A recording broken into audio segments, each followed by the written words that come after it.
The concept of God is really a method of accounting for the nature of things. In the early days, people didn't know enough about how things formed, how nature worked, so they invented their own little stories. And they made God in their own image.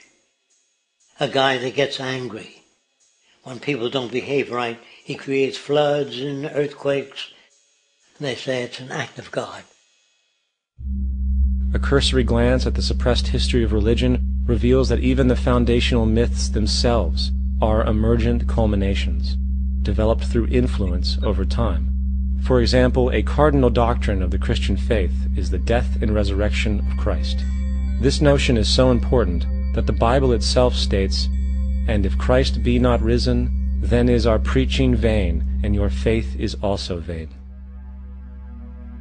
Yet it is very difficult to take this account literally, for not only is there no primary source denoting this supernatural event in secular history, awareness of the enormous number of pre-Christian saviors who also died and were resurrected immediately puts the story in mythological territory by association.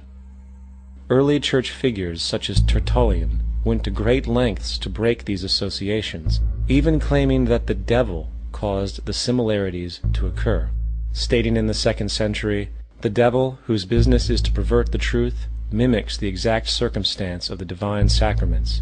He baptizes his believers and promises forgiveness of sins.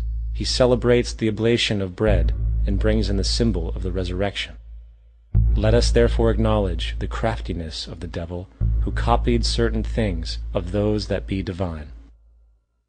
What is truly sad, however, is that when we cease the idea that the stories from Christianity, Judaism, Islam, and all the others are literal history, and accept them for what they really are, which are purely allegorical expressions derived from many faiths, we see that all religions share a common thread, and it is this unifying imperative that needs to be recognized and appreciated.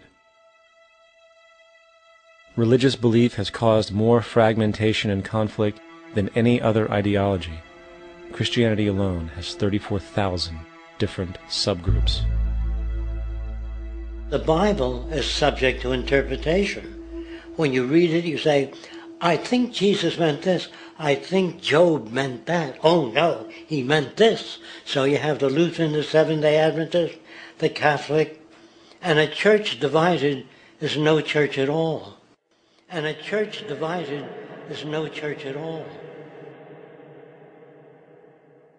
And this point on division, which is a trademark of all theistic religions, brings us to our second failure of awareness, the false assumption of separation through the rejection of the symbiotic relationship of life. Apart from the understanding that all natural systems are emergent, where all notions of reality will be constantly developed, altered, and even eradicated, we must also understand that all systems are, in fact, invented fragments, merely for the sake of conversation. For there is no such thing as independence in nature. The whole of nature is a unified system of interdependent variables, each a cause and a reaction, existing only as a concentrated whole. You don't see the plug connected to the environment, so it looks like we're free, wandering around.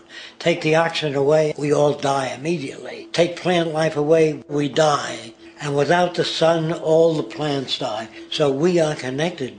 We really must take into account the totality. This isn't just a human experience on this planet. This is a total experience. And we know we can't survive without plants and animals. We know we can't survive without the 4 elements, And so when are we going to really start taking that into account? That's what it is to be successful. Success depends on how well we relate to everything around us. I'm very aware of the fact that my grandson cannot possibly hope to inherit a sustainable, peaceful, stable, socially just world unless every child today growing up in Ethiopia, in Indonesia, in Bolivia, in Palestine, in Israel also has that same expectation. You got to take care of the whole community or you're going to have serious problems. And now we have to see that the whole world is the community, and we must all take care of each other that way. And it's not just a community of human beings. It's a community of plants and animals and elements. And we really need to understand that. That's what's going to bring us joy, too, and pleasure. That's what's missing in our lives right now. We can call it spirituality, but the fact of the matter is, joy comes from that bliss of connectedness. That's our God spirit. That's that side of ourselves that really feels it. And you can feel it deep inside you. It's this amazing, wonderful feeling. And you know it when you get it. You don't get it from money. You get it from connection. Now, if that isn't a hazard to this country, how are we going to keep building nuclear weapons? You know what I mean? What's going to happen to the arms industry when we realize we're all one? It's going to fuck up the economy. The economy that's fake anyway. The economy that's fake anyway. The economy that's fake anyway. The economy that's fake anyway. The economy that's fake anyway. Which would be a real bummer. You can see why the government's cracking down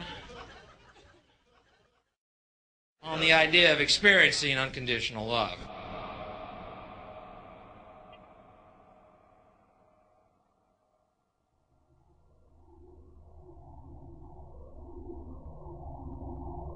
Once we understand that the integrity of our personal existences are completely dependent on the integrity of everything else in our world, we have truly understood the meaning of unconditional love.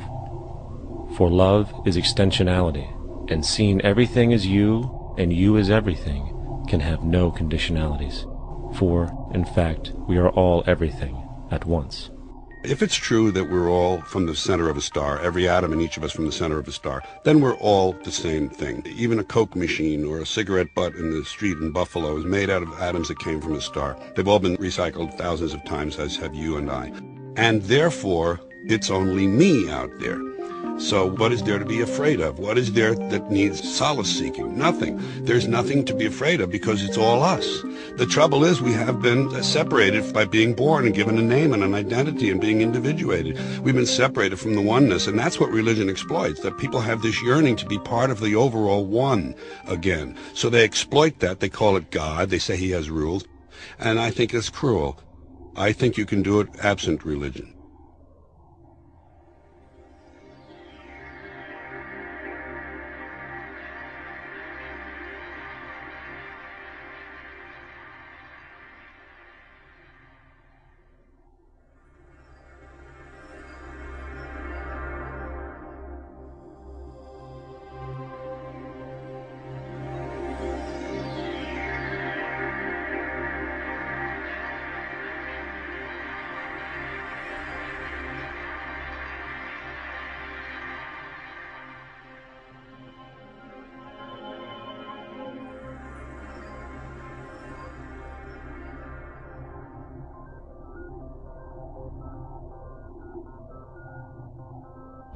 It's time to claim the unity our outmoded social systems have broken apart, and work together to create a sustainable global society where everyone is taken care of and everyone is truly free.